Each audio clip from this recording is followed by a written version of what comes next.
good half-mile off any provincially plowed road, and the driveway hadn't shown any fresh tracks, but they couldn't rule it out. The map didn't have it, but the hydroelectric plant was less than a mile farther south.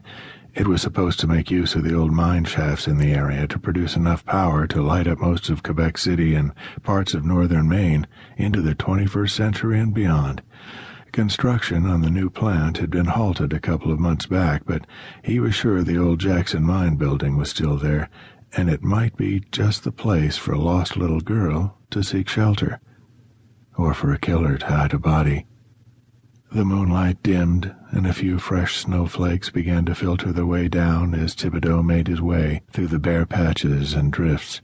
The trees here were spaced a good distance apart, their lower branches gray and stunted, and a snapped twig under his foot sounded as loud as a gunshot.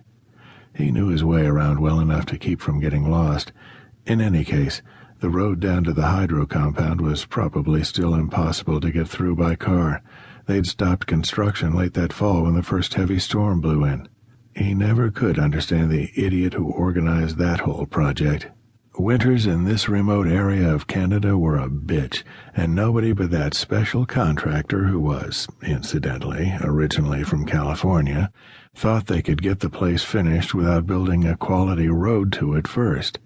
Now there was no doubt that contractor was out of a job, but it was too late for the road. The ground was rutted, frozen hard as a rock and covered with a foot of snow.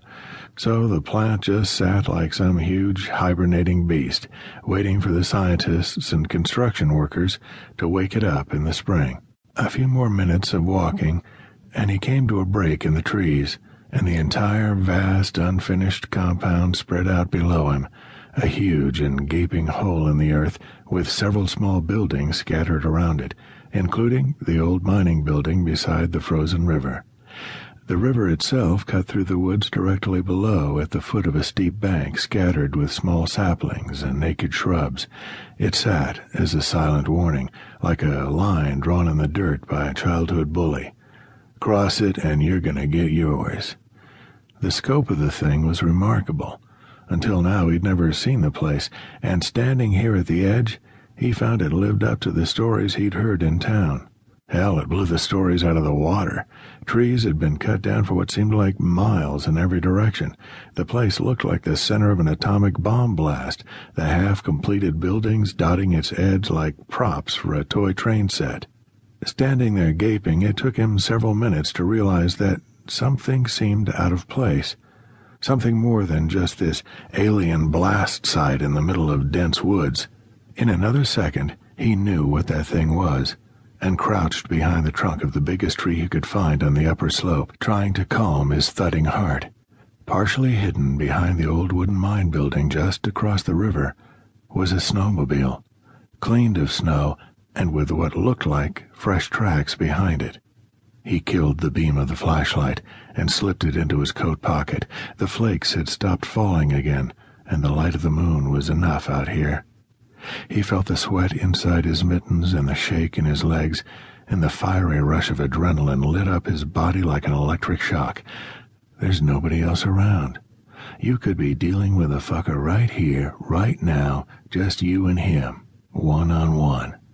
He scanned the entire complex slowly, watching for any movement or light or bit of smoke. Nothing. Come on now. She could still be alive. He unzipped his jacket and pulled his .38 out of its holster, trying desperately to keep his hand steady. There was no time to get help. He might have been seen. Slipping out from the protection of the tree trunk, he made his way down the steep bank, stumbling and sliding until he reached the ice at the bottom. Nothing stirred, and he hurried across the frozen river towards the closest structure, a half-completed building along the right edge of the pit. Out in the open, he was painfully aware of how vulnerable he was under the moonlight, with the snow crunching under his heavy boots. He would have to move fast. He made it to the corner of the building without incident and leaned carefully around the other side. The complex looked like a ghost town. The entire side of this structure was open, and great drifts of snow filled the intersection, its surface completely smooth. Moving out and around it, he kept the gun held out at arm's length, like he'd seen cops do in movies. He'd never